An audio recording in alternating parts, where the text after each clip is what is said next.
What's up, guys? Back to another quick video. I saw today that the Samsung Galaxy S24 FE is officially going to start at $650. No, so much no. I have no idea who this is for. I'm just kind of confused as the whole thing doesn't really make sense to me.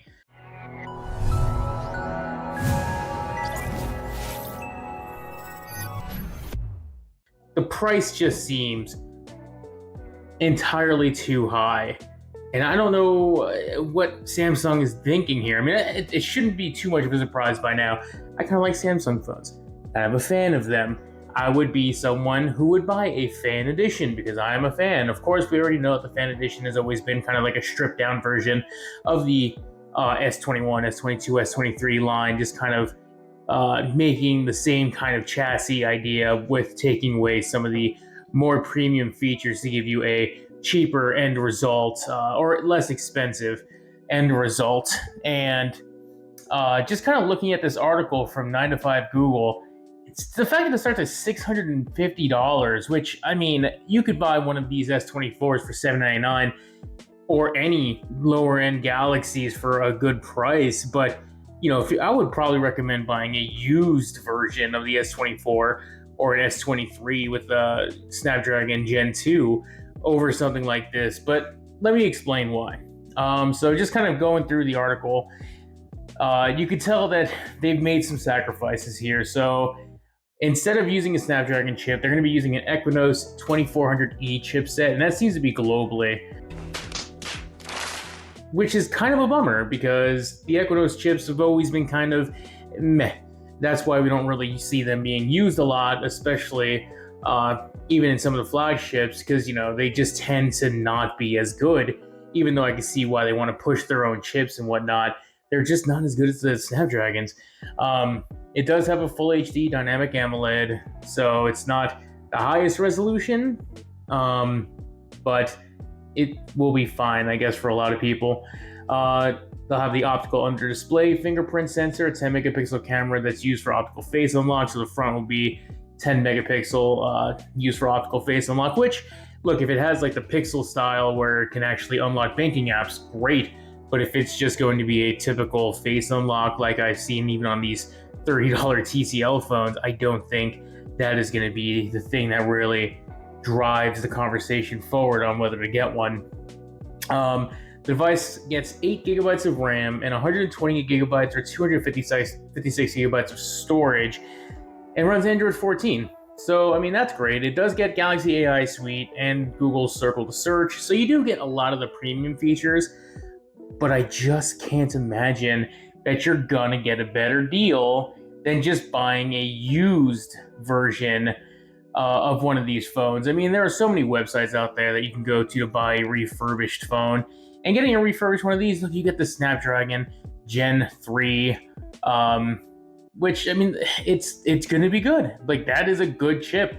The Snapdragon, I don't know what it's going to be like. I'm sure it'll be fine, but it's just not going to match the power that you're getting in these newer phones. Even if you went back a generation, I think it'd be a better deal overall to get maybe an S23 Plus than something like this. So I'm kind of confused on who this is even for, to be honest with you. You can even buy a Galaxy S23 Ultra unlocked on Swappa for less money. And that is a absolute beast of a phone with a fantastic camera and everything. So I don't really know what the purpose of this phone is, but Samsung wants to make it. Samsung is pretty open with this whole FE thing, and they want it to be big, I guess. It does have a 4700 milliamp hour battery, 25 watt wire charging. It's pretty standard. The battery is slightly small in the Galaxy S24 Plus, so it has a smaller one than the Galaxy S24 Plus. 50 megapixel primary shooter, 12 megapixel ultra wide, 8 megapixel 3x telephoto. I don't know. It just seems so unnecessary to me when you can just get so many better phones refurbished. I mean, I just quick look at swappa.com and you can see that the prices are better. They're just, you could just get a better phone. I mean, Galaxy S24 Plus starting from $528, which is arguably the phone that this is trying to emulate by having that larger screen. But it's obviously not getting there with the chipset either. So I don't know. This whole thing seems really, really dumb to me. But whatever, it's coming out. But my opinion, maybe just buy a refurbished or wait till one of these go on sale. These things go on sale all the time. If you could find a Galaxy S24 or a Galaxy S24 Plus for cheaper than that $649, take it and run, because that is just going to be a better proposition all around. Or just buy a used one on websites like swapit.com or amazon.com, where you can get it for a good price. I mean, yeah, these are used phones, but the fact that you can get these and they actually are going to be newer with the better processors and all that stuff, with probably the same level of support. I don't think that they're not going to give the FE the same level of support as the others, but we'll see. Only time will tell with that. But yeah, I just want to kind of talk about that, guys. I was a little bit shocked, but we'll see how that turns out. So, if any of you guys plan on getting this Galaxy S24 FE edition, comment below. If you're not, well, tell me why.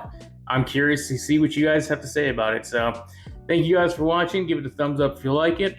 Sub if you want to see more of it. I'll see you guys in the next one. Bye.